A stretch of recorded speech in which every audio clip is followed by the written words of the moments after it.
ahubwo ni ukuvuga ngo ntabwo twiga dusetinga unit kuko ndabizi ko isetinze twagiye ku point creation tools turazadinga nizi twakoreyemo n'ubundi noneho dushyiramo ya format yacu turatikinga hano wenda tuhise amahoro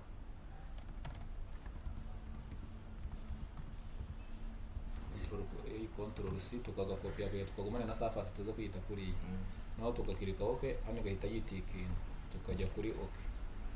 Ni ukuvuga ngo hari uburyo bubiri cyangwa se butatu bwo kudisplayinga amapoe mumenyereye ZE tumenyereye gukora double click kuri aka gapine ariko hari n'ubundi buryo bwa gatatu nabwo ntacyo bijya bitwaye mubwize right click ukajya kuri zoom right click nanone extend amapoe n'ubundi ahitaza uburyo bwo inzira ziba ari nyinshi nabwo ko ari nyinshi zigera nko mu 10 noneho aya mapoe yaje nta kindi bitukororetse kujya kugwanya annotation scale ukakira nka kimwe cy'ijana kugira ngo bashe kugaragara neza.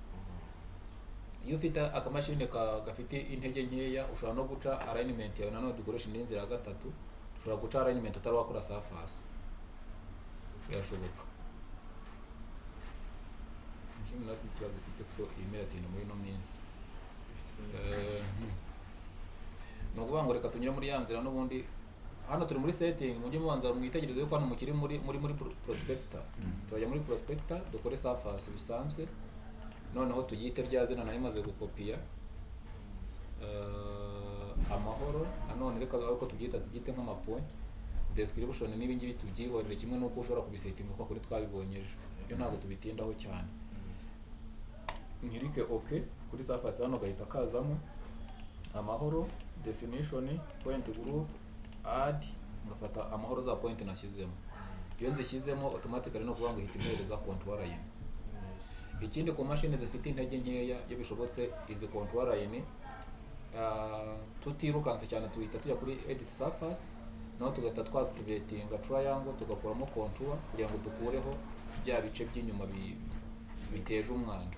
Ni hano muri edit n'ubundi bukiri hafi ugahita uza noneho ukadukuraho ukabitriming. Hari uburyo bwo guca wa murongo kukoresha nka boundary ariko bira byadufata umwanya reka urubitriming gutyo ukagenda ubikuraho. Ibyo birangiye rero no kuvuga ngo izi triangles n'ubundi nshobora kuzikuramo noneho nazo zikavamo ngasigarana amapuye gusa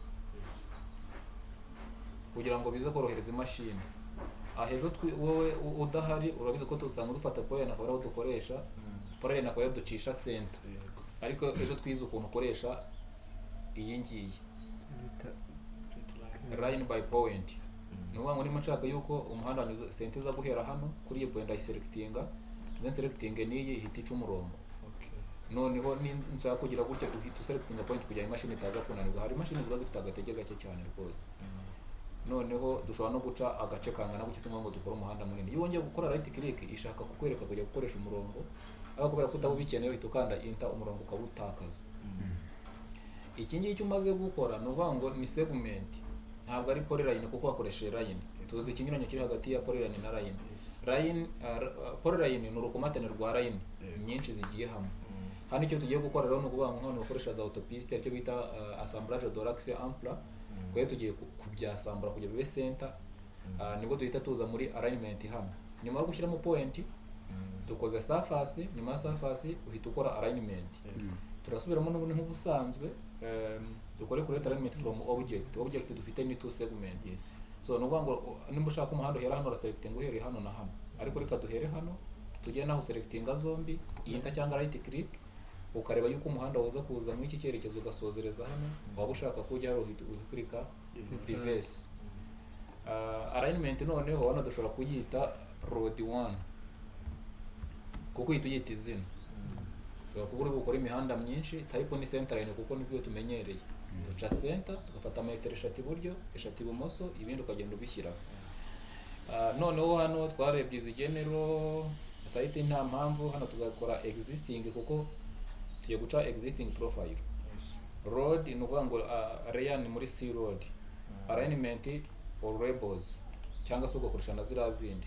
Izi design criteria hari aho twa activating hano cyangwa se ntituha activating iyo ugiye gushushanya umuhanda bitewe n'umuhanda nimba ari mu mujyi cyangwa mu cyaro ubuze nimba ari national road cyangwa nimba ari district road hari speed baba baraguhaye bitewe na ntuza na class y'umuhanda. Hano harimo 100 ntiburi ushobora kuyigira 60 km per hour ningira gutya niyo nsangamo. Noneho aka ka use criteria based design akanga kana abantu bamaze kujya kuri rwego ruri advanced ko nababwiza ukuri nk'ubu ndimo ndigisha Revit ariko n'ibyo ndi gufesinga barambwira ati yuko nahereye muri middle ntahereye hasi twige ku mane nkakora twabikoze muri AutoCAD. So aka rero twavuze ko tuzakareka tukazakajyamo nyuma sibyo. Niyo catalytic nta bintu biza kugusaba gushyiramo hano kuko urabona biba biri deactivated. Hano tugiye guhita dukomeza tujye kuri okay dore alignment yanjye iraciye n'amacenage nubango kuri izi cenage ihita ikwereka iri jambo EP ni end point cyangwa se umuhanda urangirira na hano haba hariho EP cyangwa BP beginning point kuri 000. Iyo tumaze guca alignment tujya gukora iki?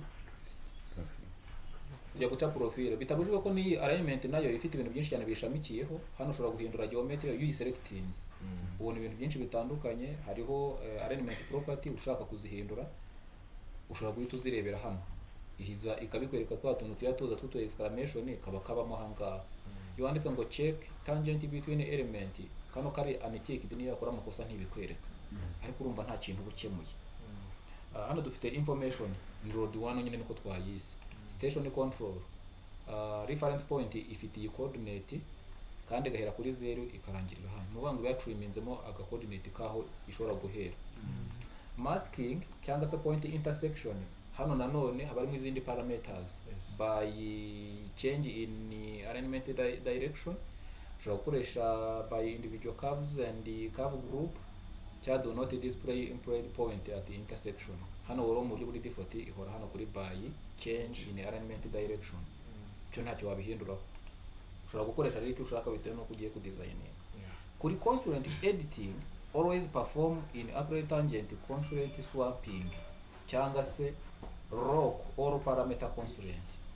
Constraint no kuvuga ngo ibi tuzabana muri ntuza muri Revit nibwo tuzumva iri jambo constraint ari iki. No kuvuga ngo hari ama reference yo ibifatira nyine ari constraint ku buryo nimba nabyimuye byimukana. Design criteria ni kaka niko turi kugira urabona ni bya bindi ibyo mba nshaka kubereka yuko biri igenda ikwereka hari ibigenda bibikana none. Aha nta mpamvu nshobora kuzana kuri geometry editor nkabona kano aka kantu cyo kamfasha niki no kuvuga ngo kanyereka details zirimo hano. No kuvuga ngo aka kantu kameze nk'agatabo ni alignment grid. Aka niko genzi kako kariho pencil ni sub entity editor ninkirikaho gutya yahita impereza yuko kuva kuri rimwe type ni line bivuze ngo ni segment. Tangent constraint ni none ko ntayirimo. Nono parameters hano kakwereka length kari metero 9 bivuze ngo uyu murongo ufite metero 9 n'ibice bingana. Radius ntayirimo ariko kuri direction ihita ikwereka izi bearing kuko urumva ni angle. Start point ni kuri 0 end ni hano nuvuga ngo iguha za details zose ariko dufitemo alignment ebyiri zihujwe na curve. Niyo mpamvu hano hagati kuri part 2 bakwereka mfugura nakanga kankwereka ninkirika hano kuri line irahita impereza details za line sibyo. Noneho aka kantu urebe kuntu yo ibiza ubwenge nuvuga ngo under general number ni 1 geometry type ni line. Noneho hano kuri parameter constraint rock ni true irarokinze ariko parameter length ni metero 9 ingahe. Direction ikampa bearing pass through point 1 ifite izi coordinate kuri 00 pass through point 2 ifite izi ukoresheje byazi bindi bya grid distance ugafata x1 negative x2 squared plus y1 negative y2 square root wayibona 9 n'ibice bingahe zira metero. Bivuze ngo buri kantu kose kaba gafite id. So no kuvuga ngo noneho nituva hano tukajya kuri kabiri kuri curve. Kuri curve ntagira ibuze kumpa ibintu nanone bitandukanye kuko hirampa radius length ngiyi hano degree of curve curvature by nizi harimo 67.6098 nanone center point y'iyo curve ni hano, pass through igatangirira hano point 1. urumva baguhaye center baguha naho ihera, urumva icyo gihe ufite radius mu yandi magambo mu buryo mathematique. Rero ibi byose no kuvuga ngo babirimo ariko abantu ntibabyitaho, ariko nk'utu ngutu duhita tugufasha kumenya ibyo byose. So tukirangiza alignment tugiye guca profile, kuko n'uvuga ngo imaze guca alignment uca existing profile. N'uvuga ngo tuye muri profile create surface profile, noneho tukayiha alignment. Alignment ni alignment 1. Surface twakoze ni iyi, ariko noneho kugira ngo tuyikoreshe turayishyiramo hano hasi, kuko alignment ihera kuri 0 kugeza kuri 0.39. Sample ni kuri 0 kugeza kuri izi nizo distance, ariko bitaburiho kushobora gukora n'igice. Hano iyi surface tugomba gukirika add kugira ngo izana, urabona hano nta kintu kirimo, ariko ni nkirika add iretiza hasi, ni haza ronda ajya kuri draw in profile view setting. Muri general and general alignment ni road 1 nta yindi dufitemo. Noneho profile hano urahita uyita yuko ari existing longitudinal, ariko nanone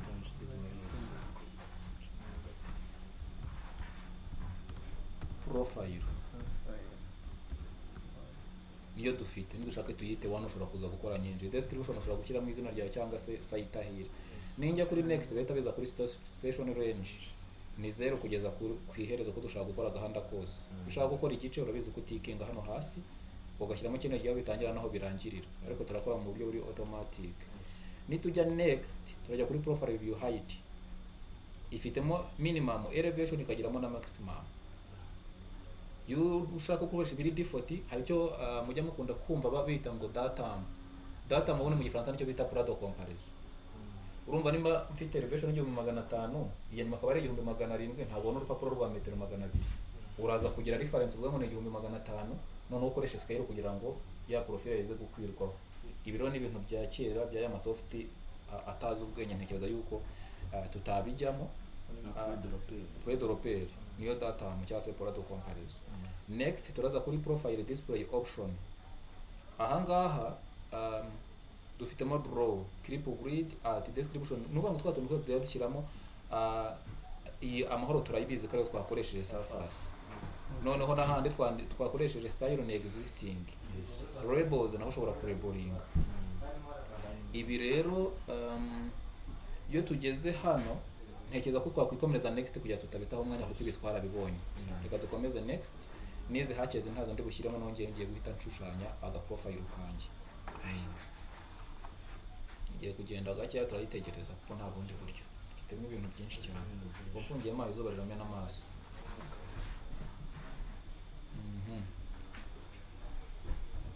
Tegereza. No kuvuga ngo hano yo iza itubwira ngo select profile view origin. Aho iza guhera. Aho iza guhera turakirika hano aga profile tukabonye. Nubwo tukabonye turagatrimminga nanone. Turajya kuri edit profile view style. Tujyana kuri grid options, clip highest profile na clip grid ni padding areas. Padding area ni hano hasi, aho nyine hari biba birengaho hejuru. Na hano ni procedures. Then hano kuri information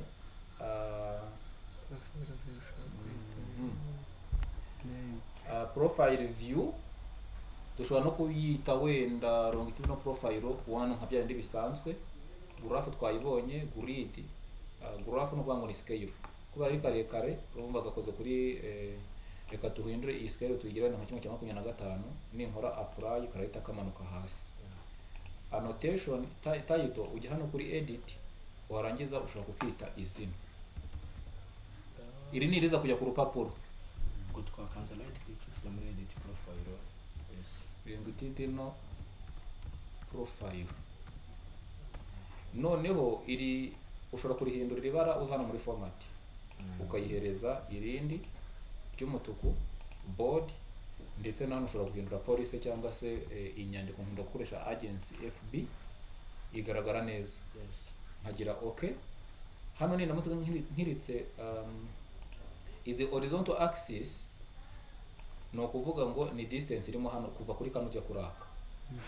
sibyo n'amavatiko iyo ubihinduye niho bihita bijya wenda nshobora nko kubikora nkaza kuri vatiko mfitemo 2 hano reka nshyiremo 5 na hano 5 nabwo biba byenda kuba binini noneho vatiko interval 20 ninkora apply urabona ko bihita bihinduka turana icyo tumara iki dukoze ni iki ni longitudinal profile kandi yitwa ngo iki bya bintu nayise kandi muri wa mukono nanditse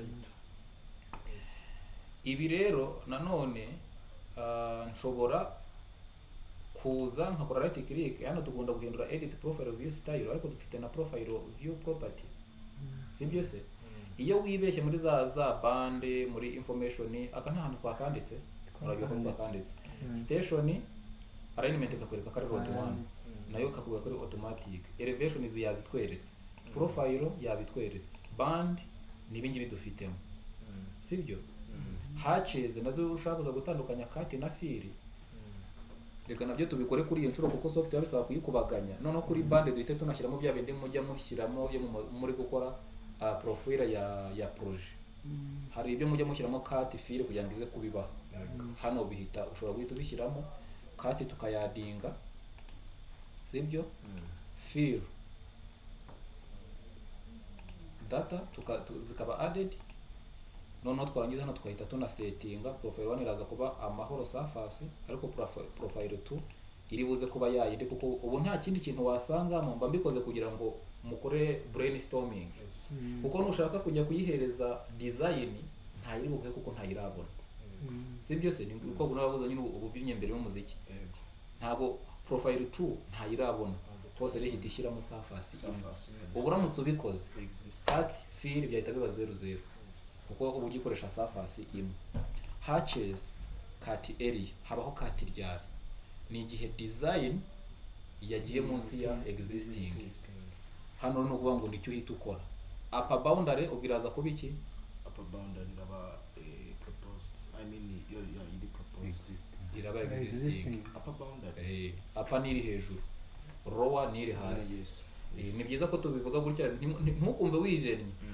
ubundi software uyiga muyiganira icyo nashakaga kuvuga ni iki rero band and hatch ntabwo twazi korera setting nona kuko niturakora design niba mugiye gukansuringa ubu nagira ngo nse nkuba challenging mwumve yuko hari igihe ukora ibintu mbere yuko ugomba kubikora so icyo tugiye gukora noneho kuri profile tugiye gukora kujya kuri profile creation tools tugiye gukora design line cyangwa se project line tujyaho hano igahita kubwira ngo select profile view to create profile then nkaza nyiselectinga hano bagahita bampa aho ngiye kuyishyirira izina iyi ndayita design profile 1 sibyo se alignment ni road 1 tuza gukoresha izi za design criteria tuzazikoresha cyagihe twamaze ku advance and general hano dufitemo profile style dufitemo design yahise yizanamo ariko tukajyamo na za existing twakoresheje imbere ariko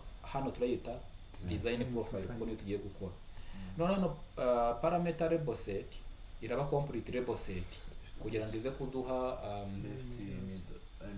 amakavu udusaga n'uduki twose n'udusirope ndajya kuri OK bahita bampereza udukoresho utu dukoresho nibatuma nge ni profile layout tools design profile 1 nkuko maze kuyita yamaze kujyamo ndaza gusettinga hano ninkora curve settings twarabibonye iyo ziri parabolic zikoresha length zikakoresha key value kuno kuri sage hose ariko no kuvuga ngo nindamuka hano mbihinduye nkayigira secura bihita bijyamo hagati length na radius nanone nimbihindura hano nkayigira asymmetric irakoresha length bivuze ngo ni umurongo sibyo se ibintu turabizi ko ariko bigize hano turakoresha parabolic ikoresha length n'udukavu byandi bisanzwe tugiye gucreating umuhanda mushyashya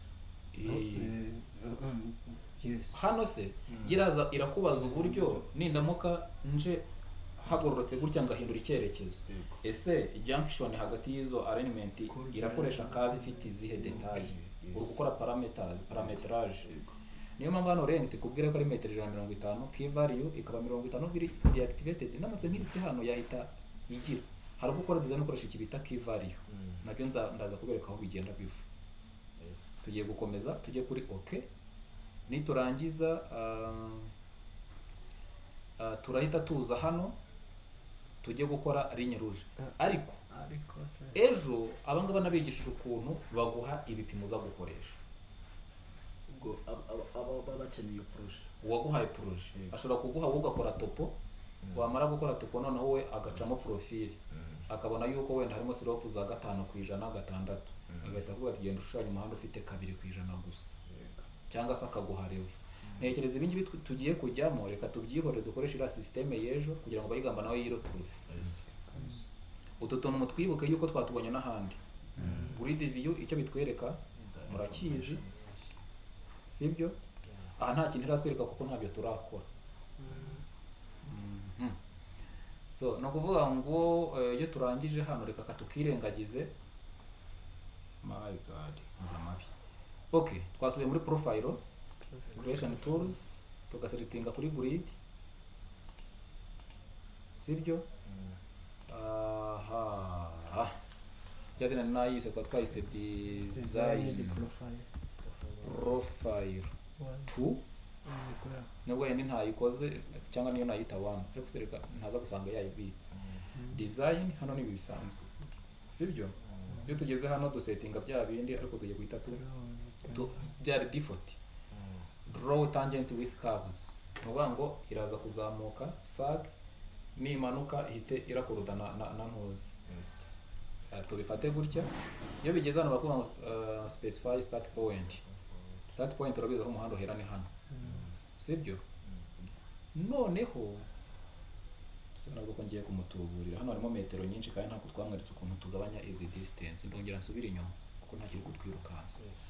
Urabona mu buryo buri default iyi machine ikwereka yuko hano iguha muri metero 20, ariko ushobora kwegeranya udukene gitwaza kugera muri metero 10 kuko mfashe uyu murongo nkawuzana hano na feeling ibintu byinshi, sibyo se? Nubanga iyi challenge ni 10 ariko ntabyo yashizemo. Uko bigenza rero uzaho hano right click ukaza kuri edit profile, noneho warangiza ukaza kuri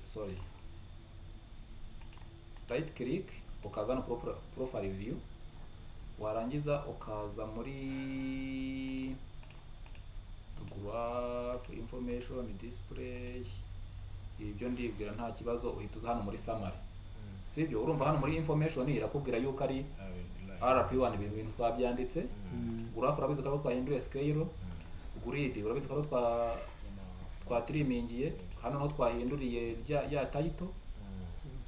Noneho display ubu ufitemo utuntu iza ku displayinga, ukaza hano muri summary. Iyo ugiye under summary uhita uhindura ibi byombi. Bottom axis uraza ukamanuka igahita ikwereka text style kari standard, exterior text ni station, exterior text position center. Noneho ukaza ukareba hano kuri text height ni 3.5, kuri major na minor byose bibifite. Hano ushobora kubihindura bikaba bitonye. Ariko ugeze hano kuri major tick interval harimo 20, dushobora kugira 5 meter. Urumva kwa dufite gashyira muri metero 5. Niho hindura honyine. Warangiza kana uri extend ukagakuraho ukajya kuri top. Naho kareba hari 20 ugashyiramo 5. Sibyo? Warangiza ukaapurayinga. Noneho right axis yiri muri kangahera muri 2, sibyo? Warangiza ukakirika woke no kuvanga guhereza muri metero 5 0 5 10. Ibingibi ntabwo tuzabigarukaho kundi. Aha rero maze kubyegeranya kuko umuhanda uraniyo unawushushanya wirinda guhuza amapoye muri metero nyinshi, kuko wenda nko mu Gifaransa aribyo bita profilage. Imihanda yo mu cyaro bashyiraho reya ya santimetero 20. Buriya muri design nuko wenda bonye umwanya ko bibinjiriramo, hari reference z'ikigo bita CBTP ni ikora ibintu CBTP ni travaux publics mu bwubatsi bw'imihanda.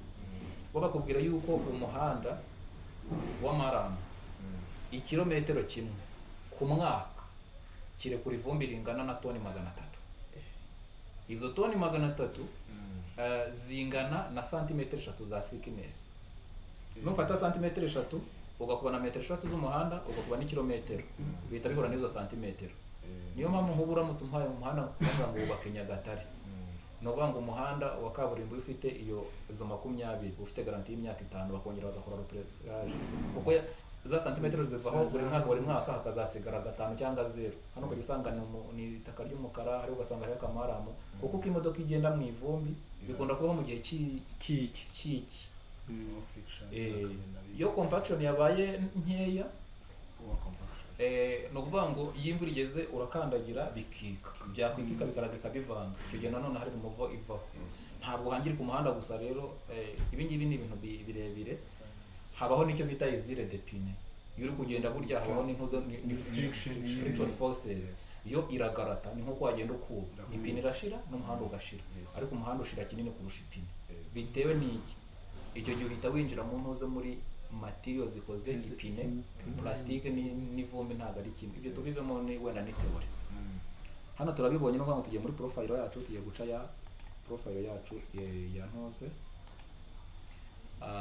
hano twayise design P1 profile 1 noneho kuri general ni design then okay niturangiza tuzana kuri draw tangent with curve ni ndabizi ko mvuga vuba nini huta ujye umpagarika nta kibazo kuko iyo wiga software kubazaho kugira ngo uze kujya gufata umwanya wo kutwika amanerone so no kuvuga ngo hano tugiye kwishushanya tugenda tubireberaho kuri start point hano uhita ari gufatira no utagiye kuyica mu buryo bwa kinyarwanda busanzwe uza kuri aka kantu kitwa profile station elevation ukagakirikaho nuvuga ngo hano wari wakiritse bwa mbere hano bihita bivaho iyo bivuye ihita ikubwira ngo select profile view urongera ukayiselecting profile view ni ngiyi noneho igahita ikubwira ngo noneho nka station nshaka gukora ni 0 plus 005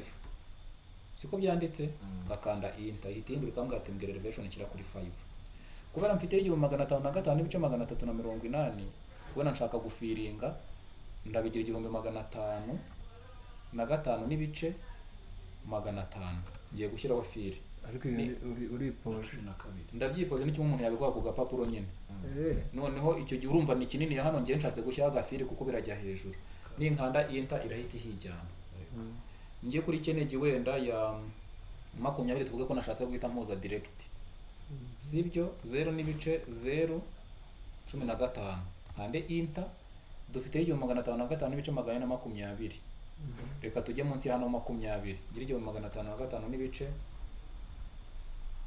229 ubu ngiye gukatingaho gake nkande iyi turabona ihita ibikora kandi gahita kavinga bivuze ngo ndi gushyiramo ibi manuel ngiye nshaka sibyo noneho hano ho ndaza nkore mfata icyo bita profile fictif kuri ikenege plus 0 to 5 enter elevation yaho ngiye kuyigira 1505 n'ibice 241 kugira ngo uhite ubona yuko itajya hejuru ya hariya irete ihuza urumva ugenda uyitegeka flat none ndangiza nshobora no kuza hano kuri 35 naho wenda nkaza nkamanukaho metero nkagira 1504 n'ibice 550 ni station aha ni 0 twongereyeho 035 enter 1504 n'ibice 550 enter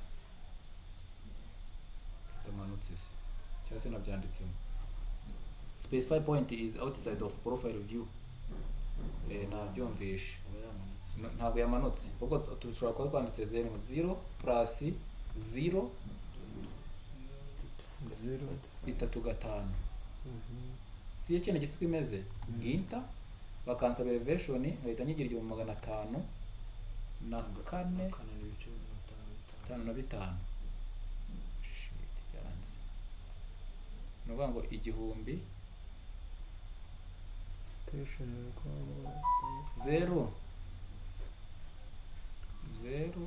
ngibira byagezemo nuvuga ngo ngibira hano ko ntarakanda enter ahubwo specify elevation 1505 wenda n'ibice 000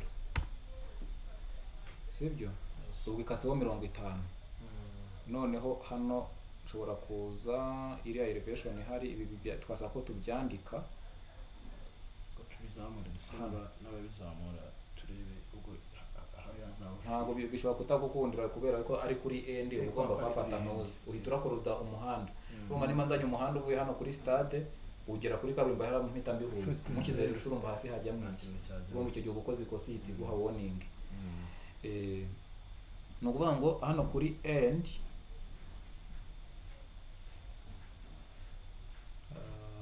station ni 0 twongereyeho 0 gatatu 9 n'ibice 82 akatuka imagine ko ariho biri elevation yaho ni 1505 n'ibice kibimpishe se gatatu gatanu se reka tubigenze dutya ubwo dukoze ya makosa washakaga yinta nanone yinta ihita ibusoza nituhabone ngo turayikoreraho cyane ko ari uwo kwiga ni ukuvuga ngo kuri ubu iyo maze gukora utungutu nshobora kugabanya annotation scale hano nanone kugira ngo tuno tugamubashe kudusoma no bango hano grade break station 00 elevation ihari ni 1506 n'ibice 434 sibyo sibyo bihari kuko ni profile effective ariko hano urabona ko yagiye hasi hano yafirinze ariko hano irakata hano hejuru abariho no 0 point station ni energy 0 point elevation akaba ari iriya PVI station akaba ari ibi elevation nanone isanzwe ni iyi noneho amakey value igahita yiguha twose no kwanga igende ituguhereza ibi rero ushobora guhita uza kuri aka kantu kamwe twavuze mbere ninga kuri kurabona ihita impereza bya bintu twavugaga mbere warabonye ko yari yabitwimye dore PVI elevation ngizi profile kuri buri station uzifiteho ufite slope winjiranamo ukagira niyo usohokana iyo ugiye kuri aka kagenzi kako iyo kiritse hano kuri rimwe ihita ikwereka information zaho zihari grade out slope ni 18 n'ibice bitandatu kuko elevation hafite niyi ariko ninkirika hano irahita impereza station kariyi elevation slope iyo winjiranyemo niyo hise usohokana kuko umanuka gutyo rufite ibi ariko ugiye guhindura ahabaye transition ihita yagira 2 n'ibice 7 key value yakoresheje ni 159 profile curve length ni izi ngizi curve radius ni izi details zose raziguha bivuze ngo ukora design ugenda umenye nyine ibyo igende ikwereka ibi tubiveho nakuvuga ngo hano ushatse no kugabanya radius ikora subwo urayigabanya bigabanye bita ya updating ibyo ni ibintu bisanzwe ama elevation nuko ameze so iyo bigeze hano rero nibwo dushobora kujya twajya gukora bya bindi itiye nakunda edit profile view style sibyo bino ntacyo tubihindura kuko turemeranwa nabyo ahubwo none reka duhindure ka kandi ka kabiri ko hejuru aka properties aho icyo dukora tugiye gushyiraho cut hano hasi dukore na fili bimwe twakoze cyagiye dushaka kubyipoza ikabitwima tukabona aho tubivana no uvuga ngo iyo bigeze hano nshobora no kuza kuyibwira kugira ngo ize guhita impereza project slope gahita settinga band set hano birashoboka ko nayishyiramo ariko reka wenda mbe mbyihoreye band set hano ni ndamuka mpagiye EGL elevation station kama mbiretse tubanze dukomeze dusetting hano profile 1 turabizi yuko ari existing surface profile 2 turabizi ko ari profile ira tumaze gukora bose twayise ngo kiko zamaze kubamo nyinshi ni ya kabiri P1 iyo profile 2 iyi na hano turashyiramo P1 iyo yibeshyeho iguha ibitandukanye bivuze ngo irakompara surface n'amarevo twagiye dukira kuri design no uvuga ngo hangaha ni nkirika apply okay irahita ibima aho nafirinze hano ni 00 ntacyo nakase hano no kuvuga ngo iki ni fili nafirinzeho 31 kandi koko ngibi hano ndi hejuru ya design kuko iyi niyo up noneho hano ho nakatinze metero 1.3 urabona ndi munsi ya hano ihita ibiguha ikora comparison CBS noneho tukiri hano ibi nibyo yagiye ikata. none se Ikindi- utararenga tuvuge wenda nk'ubu ngubu ubonye ko tujya kubikora twabaye harimo ibyo twagiye twifuza, wenda tuvuga hano tweretse ko igomba gukatinga wenda metero 1 na santimetero 30, ariko riyeri kuri tere nizo zihari, ntabwo wakagombye kuzikata, ugomba kuzikata cyane. tuvuge Sibyo wenda se? Twikoje elevation ariko tuzi ko turi kugera ku ruganda ngiye mu mutwe nari nzi ko ndi kuzamukaho 50 cyangwa 70 ingahe, kandi iyo 50 nayizamukaga kuri iyi Kennedy, nimba mwibuka twashyizemo gatatu, twafasha aha duhuza naha, iya hagati ntabwo twayikarikiriye. Siko bimeze se? Ariko yo ubwayo yahise yiduka. nyine tuvuge ni nk'urugero ibi ngibi wabirangije wagiye gushyira kuri tere, Ni ibi ngibi uhasanga kuko turi gukorera kuri topo ya pimo. Yes. Sibyo se? Nibyo wahasanga. Ushatse kuhashyira iyi design kuri iyi sirope, kuko nagira mbereka n'ama sirope ko yagiyemo, wasanga aricyo wapimye wakase kuri aka. Nubwo hano hagati hatari Kennedy ushobora gukata ibirenze ibya hano. Sibyo se? nyine mpamvu nari mbibajije, hari nk'ahantu nakoze umuhanda, noneho akaba ari umuhanda watacinga ku mazu, ibigo by'amashuri, ariko wagera nk'aho hantu ugasanga ufiteho kati nk'iya metero 3, kandi gusa ubwo urumva bibaho. Icyo gihe rero hari ikintu ngira ngo nkubwire, burya ujya utandukanya amakosa y'umusave yakoze kuri tere. Hari igihe ashobora kuba yarakoze topo nabi, akibeshya nka height ya reflectors. Icyo ni kimwe. Ikindi design zo mu Rwanda nakoze muri projet z'imihanda imyaka igera muri 6, ari imwe yo mu bishanga bagenda bapirije bagira n'ibiki. Usanga umutopo yarafashe data muri 2020, umuhanda ugakorwa muri 2025. VUP yarakase, imodoka yaraje ikahari gitusha kwanyuza amakara agashyira imashini agatema, wowe ukazajya gukora kuri ya topo. Ibiro bisaba yuko upima ugahita ukora design ako kanya. Rero no kuvuga ngo nimba ajaga kata ari gukata kuri ya tere wakoze, ibyiza rero nujya kuhakora urongera ukora indi topo yako kanya. Ube bariye hahonga nk'uwo mpaye projet wakoze muri 2020, ntabwo nshobora kuyikora ntagiye kwipimira, kuko topography yaramaze guhinduka, isuri iraza igatwara. Fata santimetero 5 nkuko twabibaraga, ukube n'umuhanda ampurize y'umuhanda ifite nka metero nka 11 urabizi, ukube ni kilometero. Izo cubic meter uzajyana boss we mu kuzikora, ariko ntazazishyuza kuko ntabwo zaba zihari. Icyo cyo rwose tunakivuge tugisubire. Ibi birarangiye. Nuvuga ngo urebe ukuntu ibiza ubwenge nkoje kuri aka karongo k'umutuku. Nemo ni amahoro surface 1 kuko niyo EGL. Ariko ninza kora aka ko hasi ngakozaho, irete mbira kari design P1. Nuvuga ngo nkirize no naryibeshye ihita display ngira itandukanye. Ibi ngiye ugomba guhita ubikora ukamenya no kuntu uzashira kitwara. Design ntituyirangije, tugiye hakurikiyeho iki? Tugiye gukora assembly. Assembly nazo turazica hejuru. Tuzaba tubisubiramo mu zindi video niyo zaba zisa, ariko tukagira ibyo duhindura bitewe n'ibyo mwabajije. Nuvuga ngo ntabwo ushobora gukora corridor utarakora assembly. Assembly tugiye gukora rero nuvuga ngo ukirikaho ukajya kuri create assembly, bakaguha assembly, create assembly table, and create assembly table ushobora kuyita assembly 1. Okay. Assembly without cable. Ndaza kubabwira impamvu nyise gutya.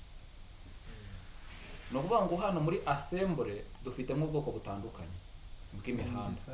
Dufite undivided crown road, urayizi? Kuyitandukanya na divided yayo.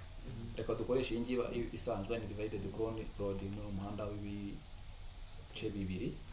Assembly style ni basic, code set list, harimo all no display, all with hatches, all code with no shading, basic, code with levels. Ushobora gukoresha n'iyi ngiyi. Nuvuga ngo ni uburyo iza ku displayinga nyine ibintu kuri yo uhitamo style ushaka. Noneho assembly rero ntukayihindure, isanzwe izigirira sivo ntibera nziza, uhita ujya kuri okay. Iti kubwira ati specify assembly base location. Ndayishyira hano. None iyo tugeze aha, nuvuga ngo kugira ngo tubone twa dukoresho amashuruda, amarene, n'ibiki byose, hari akantu kitwa tool space kabamo aha ngaha. Akiyo kadahari twabonye ko dukirika kuri Hispanic kakaza, ariko noneho iyi ni tool space. Turashaka kitwa tool palette, ariko kaka na ribbon cyangwa gasabu ka tool space. Iyo utakabonye hariya uraza ukabyandikamo gutya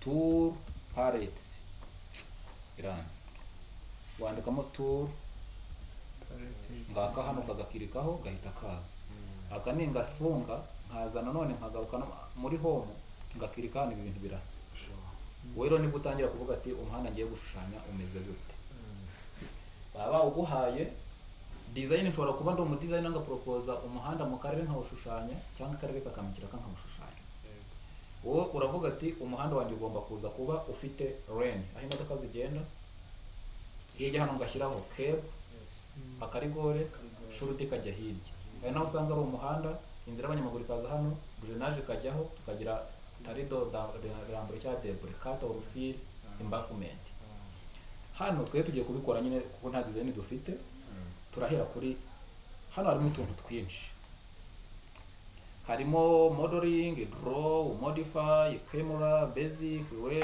render no ngo yuje hano ugakirikaho ugakora right click haza utuntu twinshi cyane biterwa n'ibyo ushaka za median na za shoulder ariko kugira ngo tutakoresha umwanya munini reka duhite tujya kuri lane turahera ku muhanda inzira y'imodoka turanakoresha iyi ya mbere nabwiye aba bagabo ejo ko iyo ufite internet kugira ngo urebe uko imeze ukora right click kuri yo ukajya kuri help no wango ya Civil 3D ikoresha ya internet igahita kwereka uko umuhanda ubuze kuba umeze outside lane ugashyiraho slope hano no wango ni gukiri buze kuba imeze ako kagafunga ndakirika kuri iyi nindangiza akagataburo kifungura niko karimo parameters z'ibintu byose ugiye gushyiramo bivuze ngo uhita uzana kuri advanced hari ibi bisa biterurutse ntabwo wabihindura ntabwo biri editable ariko uhita uzana kuri side y'umuhanda ni right ni igice cya hano none width y'umuhanda ntabwo uri buhe metero 12 n'eshatu n'igice wenda nibyo bimenyerewe default slope ni 2 n'igice ari nayo iri hano hejuru noneho hakajya hamareya nka gutya muri stade muravuga ngo parking ngo ndira 3 za 15 hakajyaho 6 ka kaburimbo no kuvuga ngo hano dushobora kubishyiramo duhereye hasi sub base nimba uyifite urayishyiramo niba idahari uyihe 0 ntacyo biba byishe base depth no dufite pave 1 turabizi ko kaburimbo yacu zafite 6 ariko ni 0.03 kuri hejuru ku kare ka mbere 0.03 aka kabiri kaburimbo izabirangiye hano munsi yaho turazi ko dufitemo stone base 15 ariko munsi dufitemo amareya 3 turaguhita nshyiramo 0.45 super elevation nta twize dukora ni 8 iyi hari nayo uyishyiramo cyangwa se ukagenda ugira no nyine ni parameters ugenda ukora akanga kana museze ngakirika hano umuhanda wajya gutambana kuko right yanjye ni hano nibango ndakirika kuri aka kantu ka hano kugira ngo abarihize no kujya muri gihande cyo hari cyo hirya ndaza hano hari right ahindure left none nkirike kuri aka gace ka hano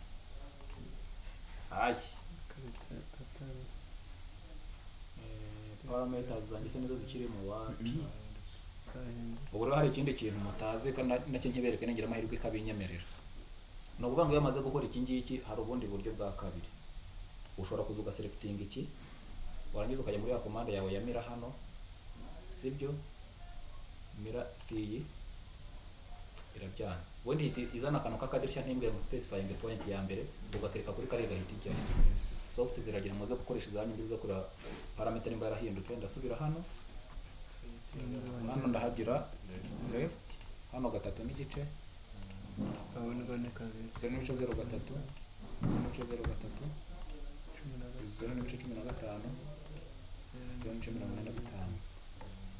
noneho nze nkirike hano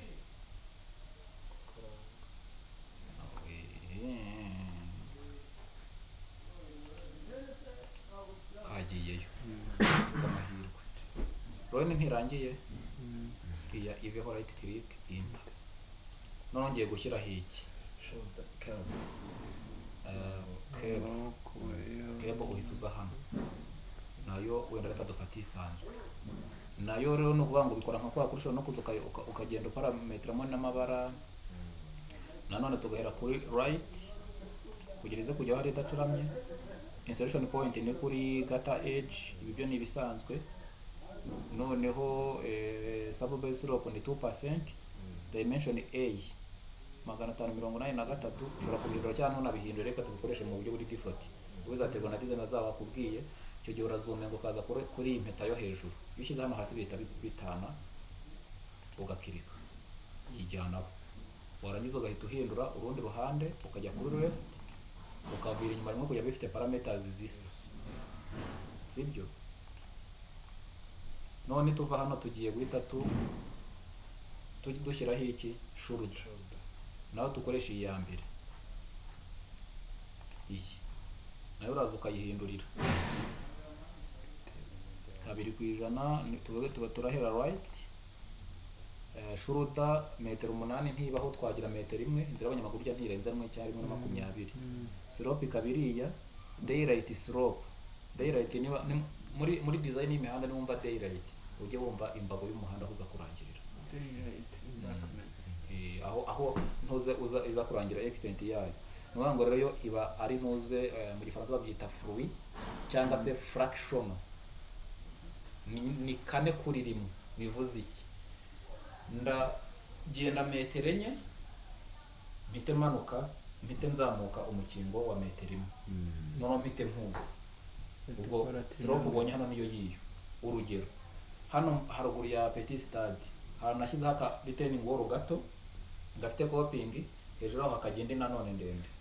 Tuzahita duhuza gutya backfilling mu bitaka, aba ari umukingo ufite iyo slope bateremo ibyatsi. Nuvuga ngo rero imikingo cut embankment nayo nuko nguko zibarwa mu mukingo, burya ntabwo bagwa mu mukingo ufite mu 2%. Nubwo ibingi bishobora kumenya icyo bivuza muri in terms y'ibyo ngibyo. Abasobanukiwe no kuvuga ngo dufite umuhanda wacu turi gukora igice cy'iburyo no kugera.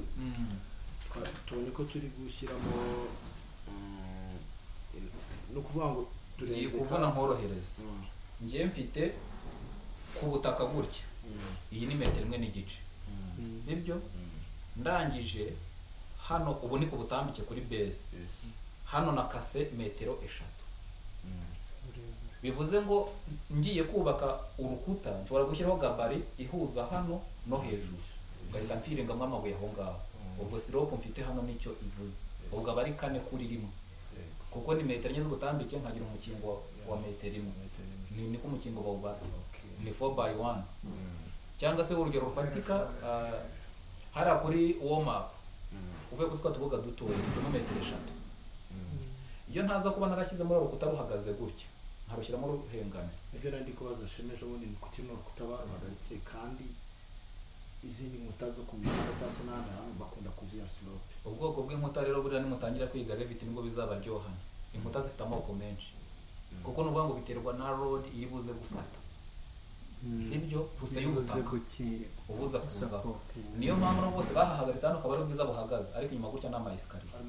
Ari ama escalier rero icyavuze no kuvuga ngo mu gifaransa babyita antironal. No kuvuga ngo icya mbere na accrochage mu mukingo birafatana, ikindi ntabwo urukuta ruba rugize, no kuvuga ngo rufite ikibezi kinini kikagera kigabanya kuko bigenda bizamuka. Muzareka aka video nashyizeho kanuza ka Revit muzahita mubimenya. Buriya n'amakorone footing ntabwo ziba ari zimwe, biterwa n'ubutaka. Ikindi buriya ziba ari nka metero 3 z'ubuhagarike, ntabwo waruhagarika kuri arurago ya ma step foundation na raft ya diatanga ibyo se. So hano no kuba bimeze daylight width bashyizeho metero 5, ariko nshobora gushyiramo n'ebyiri cyangwa imwe, sibyo? Slope nanone hano super elevation sub base nimbi haruragira yes, sub base slope yishyiremo tureya twayo. Ibi ngibi tubivemo twikomereze. Hano rero ushaka yuko iyi shoulder iza guhera hasi ushyize ku yimpeta byahita bijya hasi bya chesikariye, n'ubundi ugerageza buryo ki iza kuza igahura n'aha ngaha. Tugiye guhindura nanone kuri left, turi kubikora kuko ari ibyo kwigiraho, ubutabaza baguhaye data uri buze gukoresha. Nanone ndaje we namfatire kuri aka ngaka, sibyo? Ibi ntibirangiye, nimba birangiye tugiye gushyiraho iki daylight. Tugiye gushyiraho imikingo noneho bwabo. Hari ubuntu bajya bakunda kuyarega abana nabwo nkoresha bakura muri basic. Hano ndibwira hari akantu akangaga niko bakunda kubereka, akaza akagakirikaho no kuvuga ngo nyine kaguha za slope nkuko nabikubwiye, ntabwo uri buze kuvuga ngo ni 2%. Cut slope nose kuki yaje mu cut ni cut embankment, fill slope ni fill embankment, four slope na byose niko bimeze. ntacyo mbihinduraho ngiye ngiye guhita mbicomeka kuri iyi mpeta ya hano saka ka simba babashyiraho kameze nka scorpio biba bigisha ku ishuri ubu nibyo nanjye nzajya mbaha scorpio ni gutya imeze ni ukuvuga ngo assembly turayirangije. Ibi rero dushyizeho bino ndibuze kubereka ahandi hantu nanone uza kubibazwa. Iyo turangije assembly duhita tujya kuri corridor akanshatse na nagafunga. No bango kuri corridor rero naho tuhita tujya kuri corridor tukayita izina. Ni corridor ya mbere. Description uzashyira izina ryawe ni na publicité zabavuga ati intare mwe washushanyije. Corridor type ni basic. Alignment and profile. Sibyo se? Sizo kwakoresheje se? Nujya kuri feature line iraza kubaza aho ntawe ugize ukoresha feature line. Feature line nayo nzabigisha ikimara. Alignment ni road 1 ntahinde dufitemo. Profile hano harimo amahoro surface 1 nubirekera muzabukoze sakirire ukirikaho ugahitamo ya profile twakoresheje kuko ni assembly ni yingi without cable surface ni ya ina amahoro twari dufite ugakirika okay bagahita baguhina taburo. Iyi taburo rero niyo nababwiye ko mugomba bijye bibagarukamo ibintu byo mba nababwiye niho ushyiramo origin. Birabaje kugira ngo ukore umuhanda w'ibirometero 10 ugenda urumete mu karere basange kuva kuri PK0 kugera ku birometero 10 hose washyizeho fosse kandi zidahari fosse kuri crete hejuru aho amazi ameneka ajya mu kabande nta fosse ikenewe. Fosse igihe ahantu hari umukinga amazi ava ku mukinga ajya muri fosse ayajyana mu kiraro kuko adiribye ibyo fosse zarusha umuhanda agaciro. Nuvuga ngo ugira fosse ikaza yagera hano akajya mu kiraro agasohoka akajya muri Kacimenti ukongera ugatangira indi fosse ku kilometero cya 5 ntabwo ushobora gukora umuhanda ufite region imwe. Kitari twatunde twita ngo ni dead uduhanda twapfuye dead road twagahanda kaza kagahita kajya kwa Etienne mu rugo kare akabara ashatse yayamena no mu nzu nyina aramutse yakeneye. Aha rero mbere yuko ujya hano kuri region ubanza gusettinga target ni iki ese kumpa ungiye mu nkore corridor nyikorere kuyihe surface nyikorera muri Kimihurura kandi ufite muri surface ya Kimironko uza hano kuri set target ugakirikaho aha hose hari hano ukaza ukareba yuko harimo iyi amahoro kandi niyirimo yigeranya yitarimo rero ukoresha surface igomba kubi hano ugomba kureba ko hano hasetinze kandi bigakorwa kuri right na left assembly group nyine nyikuyemo kubera ko nagira ngo mbere kukwijyamo ibiyo birangiye ukirika okay bivuze ngo irabimenye.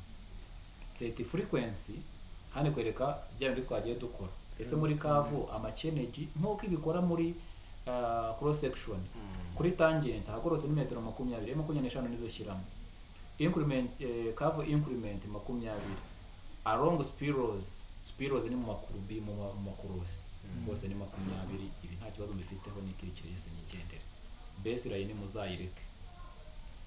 Aha rero niho ufitemo assembly cable 1 ni kimwe no kingiye n'ubundi yitwa region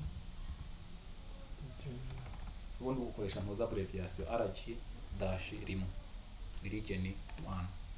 Hano rero ugiye gushyiramo region ya kabiri ushobora kugira insert region before mbere yo kugera hano cyangwa si nyuma ningira after iraza RG nyite 2 assembly ni yindi turi buze gukoresha okay. Cyakora hano no kuhitondera ihita zikakubwira ati none se kumuhaye region ya kabiri karozo zikaba zihera kuri zo zikajya kuri 390 urumva nabikora gute ubicanze mu mutwe rero ati noneho hano unkoreye region 0 plus 0 50 oya 50 byabirenze hano birenze wenda 20 region ya mbere bari hisozereza bivuze ngo hano nihiza gutangirira 0 plus 0 20 kugeza kuri end bivuze ngo iyi region ushobora kuza kuyihibya niri ukayiha ibindi ariko hano hitiza no exclamation mark yukojeje aho gutya no kuvuga ngo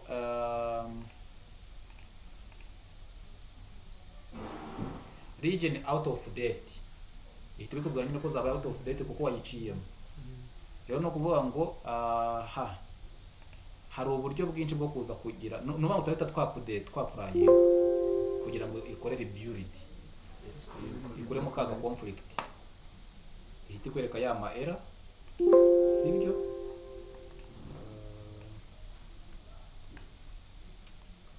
rero nagombye kuba nagize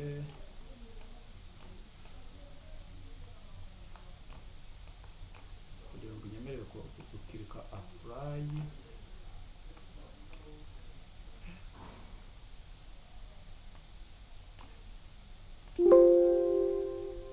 no kuvuga ngo nibikubaho gutya no kuvuga ngo icyo uba ukeneye no kuvuga ngo ushobora kuba nagakinishije kakaza n'ubundi kaba kari hano ku ruhande rero icyo binsaba ni uko ndi buyijyane ku ruhande nka gutya kugira ngo nkirike okay kajye kanyemerera kugenda no kuvuga ngo ikikora hano hita zigakora ya ntuzo yacu hano sinzi nk'agakosa kaba kabaye hano impamvu tutabicurimi nabyumvishe tugiye gusubiraho hano corridor property sibyo tuze no kuri boundary surface tugiye kuyihereza amasafasi kuko nta nayihaye surface zihura n'iki ubwo tugiye kuyibutsa biriya twakoze existing profile kuri tere na project ahiza kubikura no kuvuga ngo hano ukuntu bigenza uhita uza hano aka kantu kitwa create corridor surface ugakirikaho igahita iza hano warangiza ukaza hano kuri specify code ukiza kuba iraza kuba yitwa datum nonga kwirika add ikongera ikirete iyo birangiye ira surface nashyizemo hano nawe mpita nza nkayita datum nkuko byitwa hariya nkongera nkaza indi surface iyi ngiyi nkayita ngahita nza hano kuri code yayo iraza kuba yitwa top add ikajyamo iyi ngenzi ngahita nyita top iyo birangiye hano rero uhita uza kuri overhang correction iyi yitwa datum iraza kwitwa bottom link iyi yitwa top ize kwitwa top link ushobora no kwita gushyiraho description hano nabyo birashoboka ibi iyo birangiye rero nta kindi uhita ukora nuko uhita uza ukapurayinga ikaribuildinga ugakirika okay nta kintu mubonye kigiyemo aka gahanda kaje kameze gutya kuko ntabwo turayiha bya bindi twise ngo ni amadaylight iyo bigenze bityo rero nanone hari uburyo ushobora kuza ukamodifyinga region ukagira ibiki byose ibi nibyo turi kwigiraho nabonye hari ukuntu mukunda kuza mukabiryoshya cyangwa bari mu kwishuri bakabazana utuntu tw'udutente bakabaga ngo ngaho ni mu bipureyinge ngo bigende murebe ahangaha icyo ugira udrivinga hari ubwo wibeshye ukadrivinga surface ni ukuvuga ngo hano kugira ngo uze kumenya ubundi udrivinga center kandi center hano mfitemo umutuku nkagiramo n'ubururu kugira ngo bigaragare neza ndaselectinga hano ya right click twiga mouse nababwiye ugiye kuri display order ugire send to back urahita ubona center bigaragaye aha rero n'ubwo ngo nshobora kuyikirikaho nkajya najya kudrivinga bya bindi rero ntakiza ko ntacyo biza kutumarira ni naho uza hano ushobora no gukarikira ya super elevation imwe tutakoze mbere ushobora kujya bikorera hano ukapdatinga kugira ngo iminota itaducika nabyo tubireke kuko mwarabibonye tuba tugira tubisubiramo ndetse tubikore nk'aka video k'umwihariko mu gihe mwamaze kubibona hano rero no kuvuga ngo ikindi kintu umuntu aba ari bugire edit code set, modify region, modify corridor section, edit corridor style ushobora no kongera ukayeditinga ukayerekana ibyiza kugera muri information hano harimo ibintu byinshi nimba itari basic ukayihindura ibi nabyo mugiye mugenda mubikubaganya property hano nshobora kugira code dore ngibi mba mfitemo ya magambo ari buze kuza kwiyandika crown pave ya mbere ya mbere pave ya kabiri byose biba birimo hano biba yabibitse ibi ndaza kubereka mu kanya mu byuhereza umusave ya bino bigomba kuzamo surface twayikoze boundary noneho rero uhita ugaruka hano kuri boundary ukajya kuyibwira uti kuri datum add tureka gake ntagarandise gutya add automatic daylight sub, ubwo ni edge kakajyaho ukabikorana hano automatic daylight sub, ukongera ukagira apply ukabikodinga ugakirika ok. Ntekereza ko hari ibintu karikiriye mubonye, hari ibintu ikuyeho hano, hari n'ibyisizeho. Ibi rero duhaye edge ziri exact, duhaye ama edge ari exact. daylight twazikoze cya gihe hano twagiye muri daylight tuvuga ngo ni metero izi n'izi ntabwo tubihinduye, niyo mpamvu byabaye binini hano, niyo mpamvu nabihoreye ko twabonye twe dufite nusa yacu tukagera na ya ma daylight ku ruhande, twabishyizemo mbere nyine urongera ukayibyibutse kugira ngo ize kugira boundary. Aha rero igeze hano niho byikupiye ejo mbwira abantu bagabo ko nzabereka icyo uhita ukora. Iyo ari umuhanda ntabwo ushobora kuzana imashini ngo uyishyire muri iki kibuga cyose ikore bush clearing, ihita ikora ibitaka kuri boundary yaho wagombaga kunyura gusa. Aha rero ni ukuvuga ngo icyo uhita ukora nk'umudizayina ushobora kwegereza umusaveya ukavuga ati hari amaraya nashyizemo, hari naho nagize umuhanda ugomba kuva ibyo bitaka. Kurabizi bush clearing bayishyuza ukwayo muri square meter cyangwa se muri volume, ukavuga ati aho twakuyeho ibyatsi naho. Hano ufite inshingano nka designer cyangwa se umusaveya, ubundi bibaye byiza kuri njye ari nkanjye design najya nziha abasaveya kurusha uko nziha abadesigner. Niba uhita utetse ukabata ariko najya kuri tere surface nkeneye kuba nkoreraho ni iyi, hano tugiye gukarikira amakodo nshobora guha umusaveya. Uhita ugaruka ibi byose turi gukora turi muri home, ariko hari naho yatujyanaga muri mu zindi. Uhita ugaruka hano muri home ukajya hano muri point hamwe twinjizamo amapuro, noneho ugahita uza kuri create cogo point from corridor coordinate geometry, uyikirikaho for entire corridor range, kuko nuvuga ngo ni corridor turangije, cyangwa se ushobora no gushyiraho agace gato ariko turakoresha entire. Warangiza hano new point group name ukayita yuko ari emprise, niko mu gifaransa bakunda kubyita, cyangwa se tubyite kuriya nubwo atari igifaransa. Iyo ugeze hano ihita ikubwira ati se nguhe back cable, nguhe crown n'amapevus byose. Iyo ushaka kumuha flow line gata ashobora kwanditikinga ibintu bindi ukabyanditikinga, ariko turabikora byose. Ndagiye kuri ok, no point group name, bivuze ngo ntushobora kuyibeshya namba. Ok, none ndangiza hano iraza insabe sintirimo se irimo cyabasabye muri twari twakoze corridor points. Bigambo mubonye bijemo se ngibi no mpite ngabanya annotation scale yanjye, kuko ngo twebwe data zano zazise zi display ngase sinzi karikiriye saje hoza daylight se sinayatse ifite iyi coordinate irahari, izaba ifite iyi level kandi azari po y'igihumbi 423.